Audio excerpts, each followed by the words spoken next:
لقد جاءکم رسول من انفسکم، مسلمانوں تمہارے پاس وہ رسول آئے ہیں جو تم ہی میں سے ہیں، عزیز علیہ ما عنتم، تمہیں جس چیز میں تکلیف پہنچے، جو چیز تمہارے لیے پریشانی کا سبب بن جائے، میرے نبی کو وہ چیز برداشت نہیں، حریص علیکم،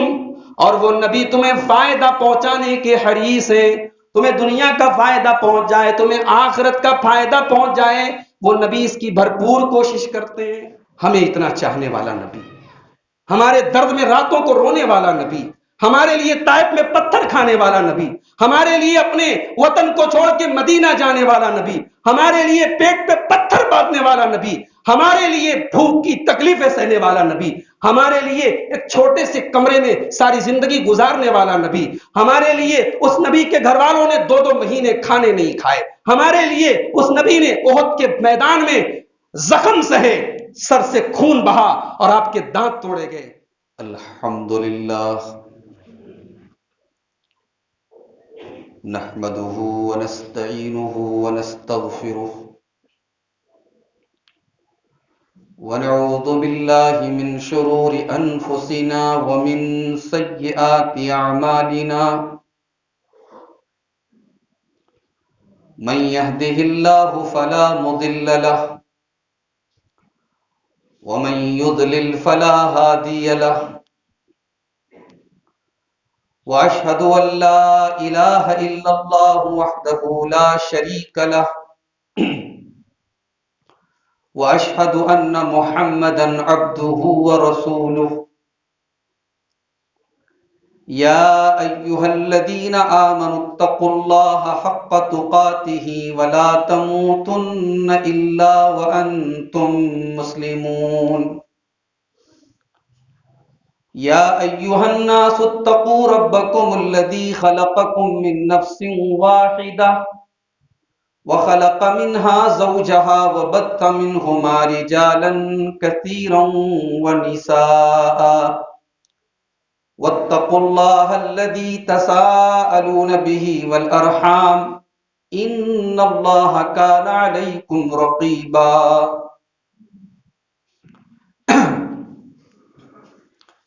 يا أيها الذين آمنوا اتقوا الله وقولوا قولا سديدا يصلح لكم أعمالكم ويغفر لكم ذنوبكم، ومن يطع الله ورسوله فقد فاز فوزا عظيما،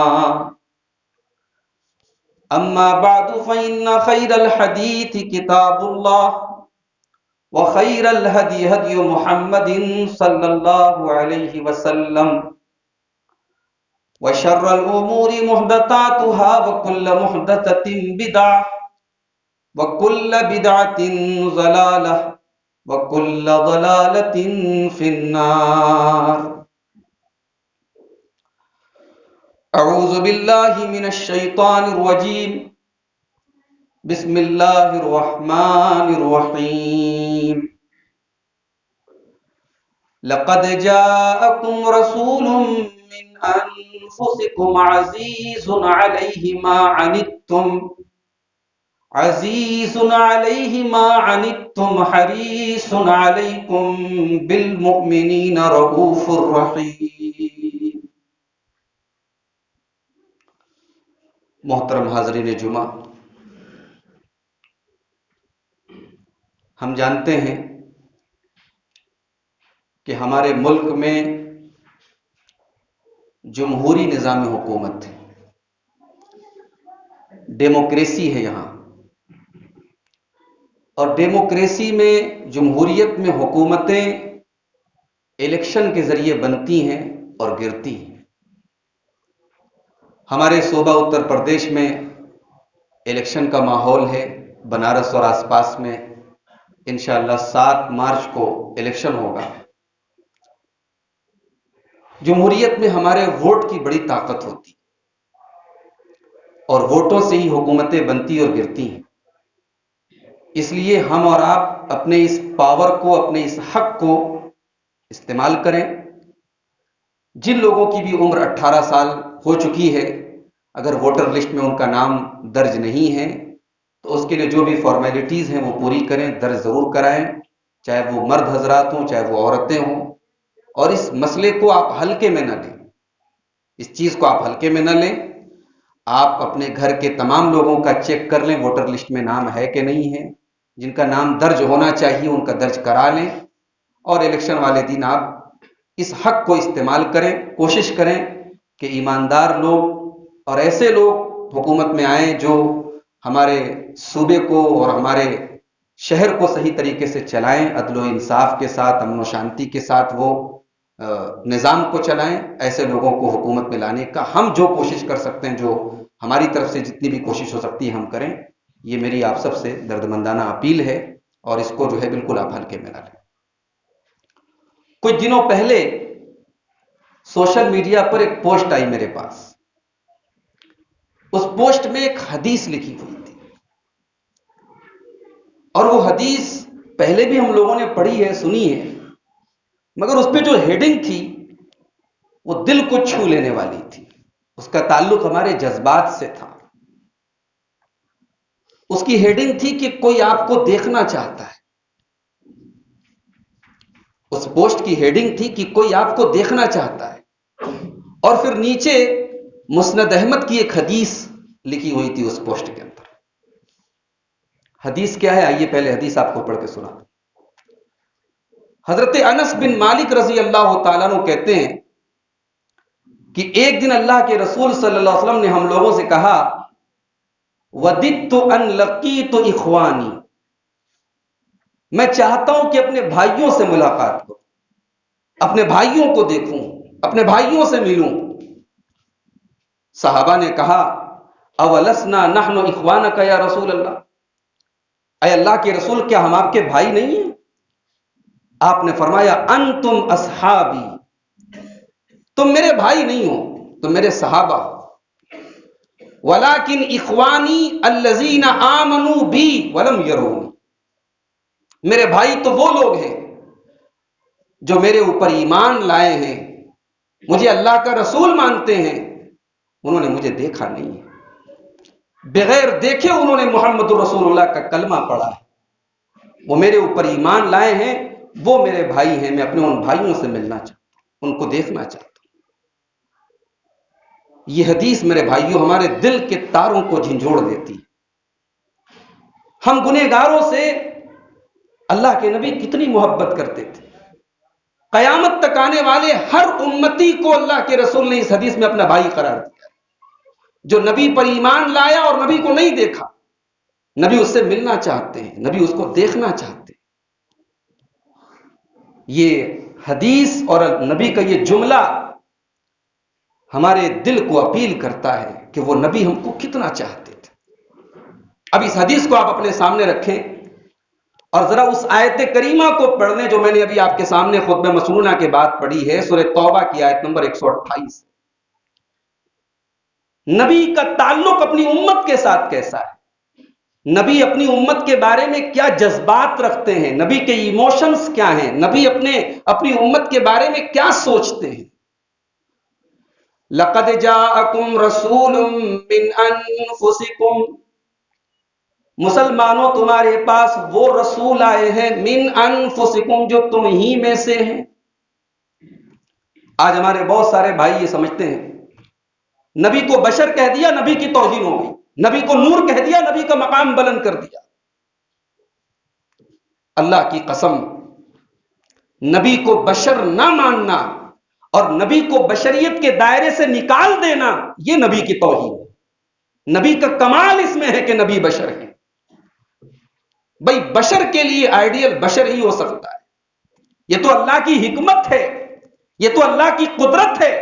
کہ اس نے دنیا میں جتنے نبیوں کو بھیجا، انسانوں کو نبی بنایا اللہ نے، فرشتوں کو نبی نہیں بنایا۔ انسان کے لیے نمونہ انسان بن سکتا ہے، انسان کے لیے نمونہ جنات نہیں بن سکتا، انسان کے لیے نمونہ فرشتے نہیں بن سکتے۔ لَقَدْ جَاءَكُمْ رَسُولٌ مِّنْ أَنفُسِكُمْ، تمہارے پاس وہ رسول آئے ہیں جو تم ہی میں سے ہیں، وہ بھی تمہاری طرح انسان ہیں، تمہارے ہی خاندان میں، تمہارے ہی علاقے میں، عرب کے ماحول میں، مکہ کے ماحول میں، عبد المطلب کے گھر میں، عبداللہ کے گھر میں وہ پیدا ہوئے، تم ان کو جانتے ہو۔ حضرت جعفر طیار رضی اللہ تعالیٰ عنہ نے نجاشی کے دربار میں جو تقریر کی تھی، جب نجاشی کے دربار میں مکہ کے مشرکین پہنچے اور کہا کہ یہ بھگوڑے لوگ ہیں، ہمارے شہر سے بھاگ کر کے آئے ہیں، اپنے باپ دادا کے مذہب کو انہوں نے چھوڑ دیا ہے، ہمارے باپ دادا کو گالی دیتے ہیں، یہ آپ کے شہر میں، آپ کے علاقے میں پناہ لینے کے لیے آئے ہیں، آپ ان کو ہمارے حوالے کر دیجیے۔ تو نجاشی ایک امن پسند بادشاہ تھا، اس نے کہا نہیں، میں دونوں پچھ کی بات سن لوں گا، دونوں فریق کی بات سن لوں گا، تب میں کوئی فیصلہ کروں۔ اس نے مسلمانوں سے کہا کہ تم آؤ اور اپنا پچھ ہمارے سامنے رکھو۔ مسلمانوں کی طرف سے حضرت جعفر بن ابی طالب، حضرت علی کے بھائی تھے حضرت جعفر، یہ آئے اور انہوں نے جو تقریر کی ہے، بڑی شاندار تقریر ہے، تاریخی تقریر ہے۔ اس تقریر میں انہوں نے ایک بات کہی تھی حضرت جعفر نے کہ بادشاہ سلامت، ہم مردار کھاتے تھے، زنا کرتے تھے، جوا کھیلتے تھے، بچیوں کو زندہ زمین میں گاڑ دیتے تھے، مشرک تھے، بتوں کے پجاری تھے۔ پھر اللہ نے ایک رسول بھیجا، اور ایک ایسا رسول بھیجا، کننا نعرف نسبہ وصدقہ وامانتہ وعفافہ، وہ رسول ہمارے بیچ میں پیدا ہوئے، ان کا نسب کیا ہے، ان کی ماں کون ہے، ان کے باپ کون ہے، ان کا خاندان کیا ہے، ان کا شجرہ کیا ہے، ہم اچھی طریقے سے جانتے ہیں۔ ہم نے بچپن سے ان کو سچ بولتے دیکھا، ہم نے بچپن سے ان کو ایماندار اور امانت دار دیکھا، ہم نے ان کی نگاہوں میں کبھی بے شرمی نہیں پائی، ہم نے ان کے کیریکٹر میں کبھی بے حیائی نہیں پائی۔ اس رسول کے کیریکٹر اور کردار تم جانتے ہیں۔ تو نبی تو وہی ہو سکتا ہے میرے بھائی جسے دنیا جانے، جو انسانوں ہی میں سے ہو۔ اسی لیے اللہ نے سورہ توبہ کی اس آیت میں اپنا احسان ذکر کیا، لقد جاءکم رسول من انفسکم، مسلمانوں تمہارے پاس وہ رسول آئے ہیں جو تم ہی میں سے ہیں، عزیز علیہ ما عنتم، تمہیں جس چیز میں تکلیف پہنچے، جو چیز تمہارے لیے پریشانی کا سبب بن جائے، میرے نبی کو وہ چیز برداشت نہیں ہے۔ امت کی پریشانی، امت کا درد، امت کی تکلیف، امت کی پریشانی میرے نبی کو گوارا نہیں ہے۔ جانتے ہو میرے نبی کو مسواک سے بڑی محبت تھی، نبی نے اپنے آخری ٹائم بھی مسواک کیا ہے، مسواک سے دانتوں کو صاف کیا ہے، تب آپ دنیا سے تشریف لے گئے۔ بڑی محبت تھی اللہ کے نبی کو مسواک سے، اور آپ یہ چاہتے تھے کہ میری امت کے لوگ بھی مسواک کریں۔ آپ کی خواہش تھی کہ ہر وضو کے ساتھ، ہر نماز کے ٹائم لوگ مسواک کر کے مسجد میں، لیکن آپ نے اپنی امت کی پریشانی کو سامنے رکھتے ہوئے فرمایا، لولا ان اشق علی امتی لامرتهم بالسواک عند کل صلاۃ، اگر میں اپنی امت کے لیے پریشانی نہ سمجھتا، مشقت نہ سمجھتا، اگر میری امت تکلیف میں نہ پڑ جاتی تو میں ہر نماز کے ٹائم مسواک کو ضروری قرار دے دیتا، جیسے نماز کے لیے وضو ضروری ہے۔ اللہ کے نبی کہتے ہیں میں مسواک کو بھی کمپلسری کر دیتا، ضروری کر دیتا، لیکن میری امت پریشانی میں پڑ جاتی۔ عشاء کی نماز اللہ کے نبی چاہتے تھے تاخیر سے پڑھی جائے، ایک دو مرتبہ آپ نے عشاء کی نماز بڑی تاخیر سے پڑھائی بھی، صحابہ کرام بعض سو گئے، پھر لوگوں نے اٹھائے، چلو بھائی اب عشاء کی جماعت کھڑی ہو رہی ہے، یعنی کافی دیر کے بعد آپ نے عشاء کی نماز پڑھی، اور نماز کے بعد آپ نے فرمایا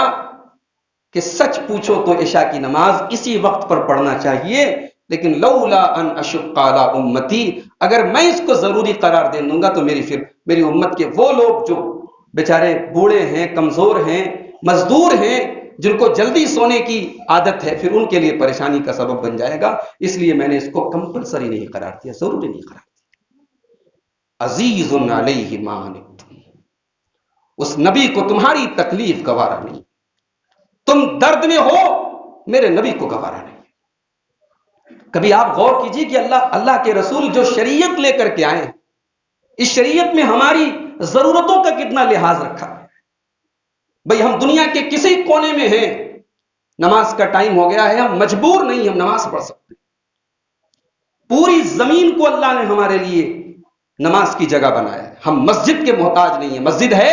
تو اچھی بات ہے، مسجد نہیں ہے ایئرپورٹ ہے، ریلوے اسٹیشن ہے، کوئی بھی پاک صاف جگہ ہے، اللہ کے نبی فرماتے جعلت لی الارض مسجدا وطہورا، پوری کی پوری زمین میرے لیے پاک بنائی گئی اور پوری کی پوری زمین میرے لیے مسجد بنائی گئی۔ ہماری شریعت میں ہر وہ چیز حرام ہے جو ہمارے لیے نقصان دہ ہے، جو ہمارے لیے مضر ہے، یہ الگ بات ہے۔ ہم مادہ پرست لوگ ہیں، ہم دنیا پرست لوگ ہیں، ہو سکتا ہے شریعت نے کسی چیز کو حرام کیا ہے، ہمیں وقتی طور پہ اس میں فائدہ نظر آ رہا ہے، مگر حقیقت میں وہ ہے ہمارے لیے نقصان دہ، اور دنیا کی کوئی ایسی فائدے مند چیز نہیں ہے جسے ہماری شریعت نے حلال نہ قرار دیا۔ بھئی دنیا میں بہت سارے لوگ ہیں گوشت نہیں کھاتے، وہ ان کے مذہب کی ایک بھاونا ہے، ان کے یہاں گوشت کھانا حرام ہے، ورجت ہے۔ اب آپ سوچئے اللہ تعالیٰ کی کتنی بڑی نعمت سے وہ محروم ہے، اور اللہ تعالیٰ نے کتنی بڑی بڑی نعمتوں کو ہمارے لیے حلال کر کے رکھا ہے۔ یہ ہمارے نبی کی شریعت کا کمال ہے، یہ ہمارے نبی کا کمال ہے کہ آپ نے ایک ایسا دین ہمیں دیا، ایک ایسی شریعت ہمیں دی جس میں ہمارے جذبات کا، ہماری ضرورتوں کا لحاظ رکھا۔ تمہارے پاس وہ رسول آئے ہیں، عزیز علیہ ما عنتم، تم تکلیف میں پہنچو، تمہیں تکلیف ہو جائے، یہ میرے نبی کو گوارا نہیں ہے۔ حریص علیکم، اور وہ نبی تمہیں فائدہ پہنچانے کے حریص ہیں، تمہیں دنیا کا فائدہ پہنچ جائے، تمہیں آخرت کا فائدہ پہنچ جائے، وہ نبی اس کی بھرپور کوشش کرتے ہیں۔ ہمارا بھلا کیسے ہو جائے، اس نبی کی بھرسک کوشش، اتھک کوشش، انتھک کوشش یہی ہے کہ میری امت کے لوگوں کا بھلا ہو جائے۔ معراج کا واقعہ یاد کیجیے، اللہ کے نبی کو 50 نمازیں ملی، لے کر کے آ رہے ہیں آپ، حضرت موسیٰ علیہ السلام سے ملاقات، پوچھا ہے محمد بما امرت، کیا حکم ملا ہے؟ کہ 50 وقت کی نمازیں ملی ہیں روزانہ۔ حضرت موسیٰ علیہ السلام نے کہا کہ آپ میرے بعد آپ رسول بن کر کے آئیں، میں بنی اسرائیل کا نبی بن کر کے دنیا میں آیا، میں نے بہت آزمایا ہے، بڑا تجربہ کیا ہے، بڑا جھیلا ہے، عالج تو بنی اسرائیل اشد المعالجہ، میں نے بنی اسرائیل جیسی قوم کو جھیلا ہے۔ اے محمد، آپ کی امت 50 نمازیں نہیں پڑھ پائے، فرجع الی ربک فاسألہ التخفیف، اپنے رب کے پاس جائیے اور اس میں تخفیف کروائیے، اس میں کمی کروائیے، آپ کی امت 50 نہیں پڑھ پائے گی۔ اللہ کے نبی، بھئی اللہ تعالیٰ کی بارگاہ میں کوئی سفارش کرنا یہ بھی کوئی معمولی بات ہے؟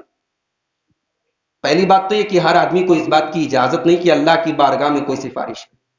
پھر نبی کا اگر پرسنل میٹر ہوتا، اگر اللہ کے نبی کو 50 ٹائم کی نمازیں پڑھنا ہو تو کون سی مشکل بات ہے؟ بھئی اللہ کے نبی تو رات رات بھر تہجد پڑھتے تھے، 50 نمازیں پڑھنا آپ کے لیے تھوڑی بھاری تھا، بھاری تو ہمارے لیے تھا۔ ہمارے نبی ہمارے لیے اللہ کے پاس گئے، فرجعت الی ربی، میں نے اپنے رب کے پاس جا کر کے سفارش کی، گزارش کی، التماس کیا کہ یا اللہ میری امت پر تخفیف کر دے، نرمی کر دے، آسانی کر دے۔ فوضع عنی 10، 50 میں سے 10 کم ہو گئے۔ پھر لوٹے، پھر حضرت موسیٰ علیہ السلام نے وہی بات کہی، 40 نہیں پڑھ پائے گی آپ کی امت۔ پھر میں واپس گیا، 40 میں پھر 10 کم ہوئی، 30 ہوئی، 20 ہوئی، 10 ہوئی، 5 ہوئی۔ 5 ٹائم کی نمازیں جب لے کر کے اللہ کے نبی آئے، حضرت موسیٰ علیہ السلام نے وہی جملہ دہرایا، 5 بھی آپ کی امت نہیں پڑھ پائے گی۔ میں نے تجربہ کیا ہے بنی اسرائیل کا، 5 ٹائم کی نماز آپ کی امت نہیں پڑھ پائے گی، آپ کمی کروائیے۔ اللہ کے نبی نے فرمایا راجعت ربی حتی استحییت، میں نے اپنے رب سے اتنی بار مراجعہ کیا ہے، اتنی بار میں نے سفارش کی ہے کہ اب مجھے حیا آ رہی ہے، اب میں اس سے کم نہیں کرواؤں گا۔ ولیکن ارضا و اسلم، 5 پر میں راضی ہوں اور 5 کے آگے میں اس کو تسلیم کرتا ہوں۔ جب اللہ کے نبی اتنا کہہ کر کے آگے بڑھے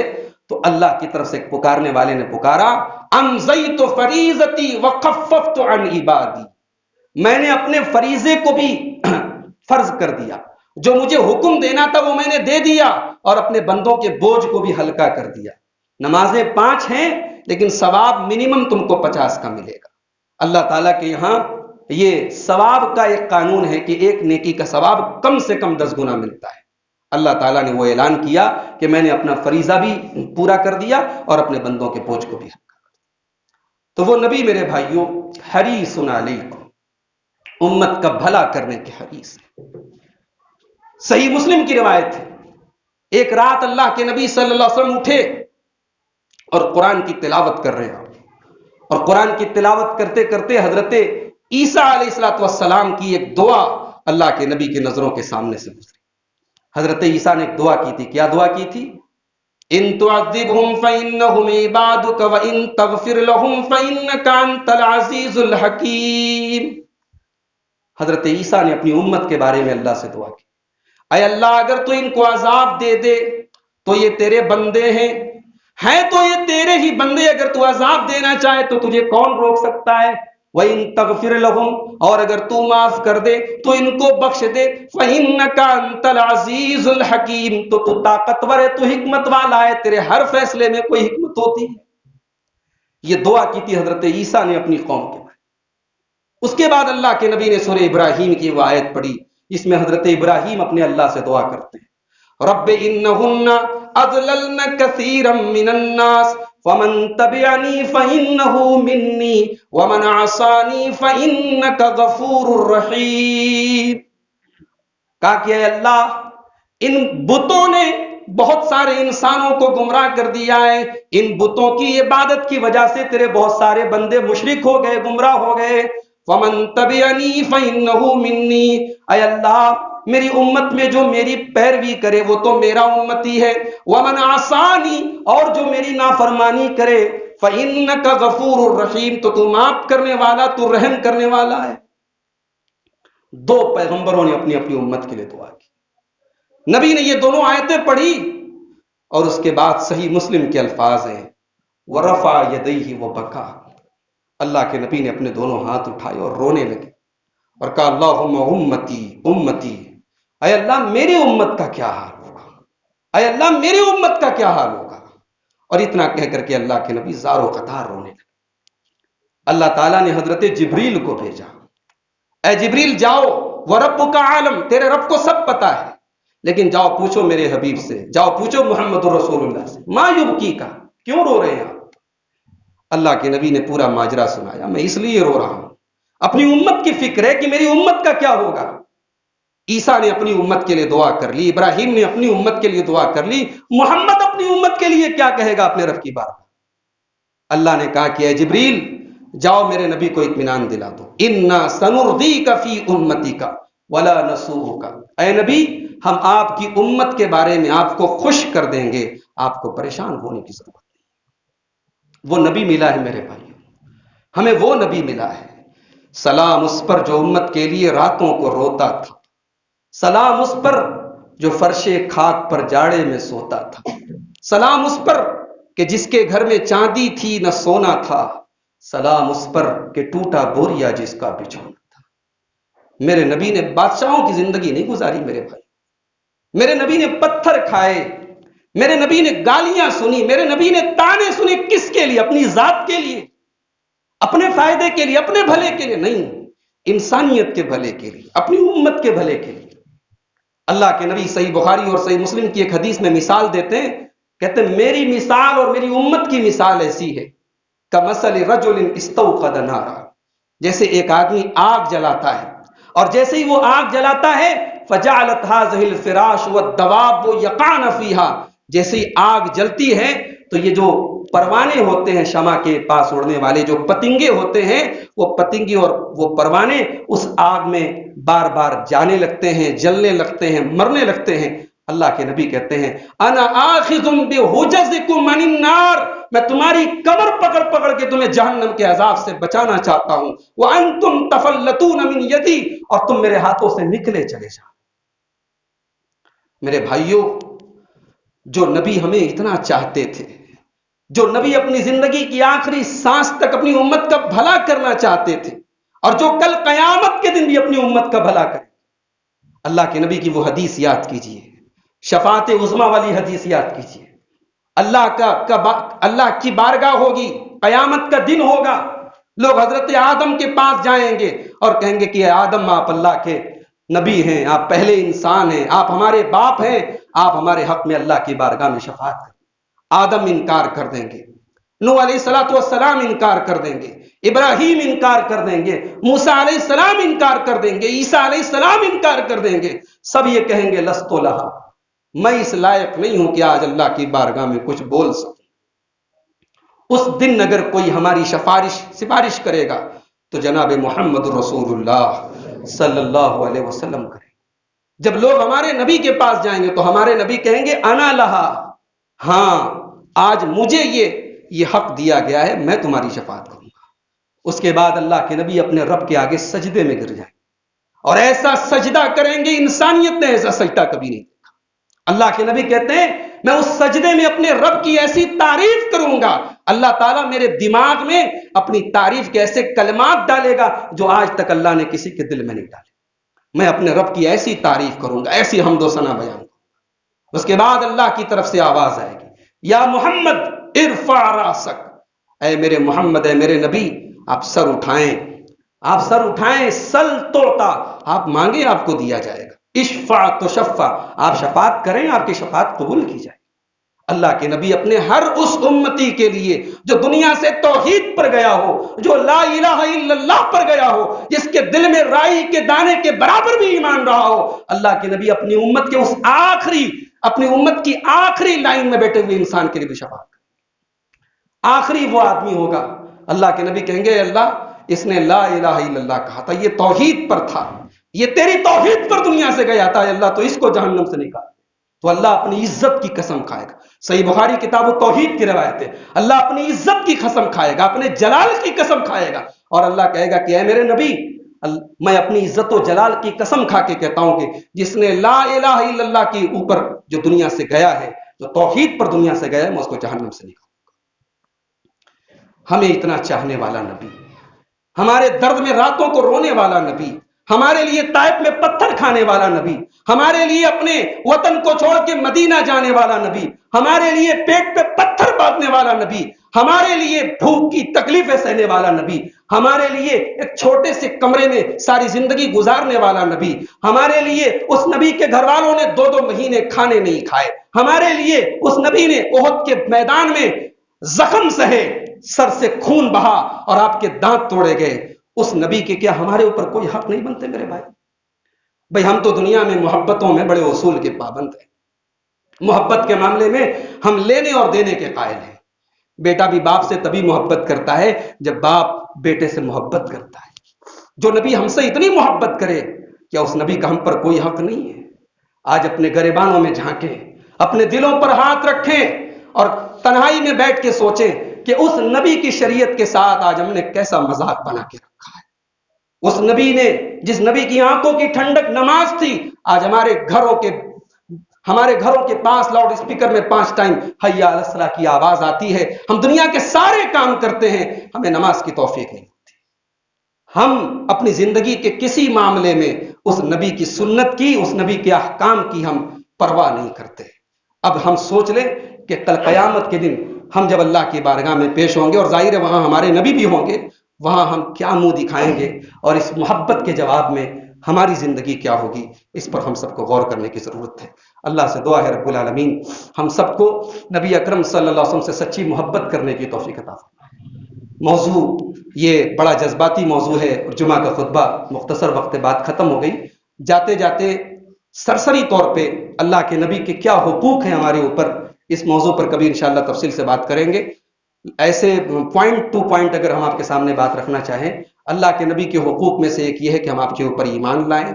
آپ کی اطاعت کریں، آپ کا احترام کریں، آپ کو نمونہ سمجھیں، اور اپنی زندگی کے سارے اختلافات کو اللہ کے نبی کی عدالت میں لے جا کے ختم کریں، اور آپ پر کثرت سے درود پڑھیں۔ یہ آپ کے چند حقوق ہیں جن کو ہمیں ادا کرنا چاہیے۔ اللہ ہم سب کو انہیں ادا کرنے کی توفیق عطا فرمائے، آمین۔ والسلام علیکم۔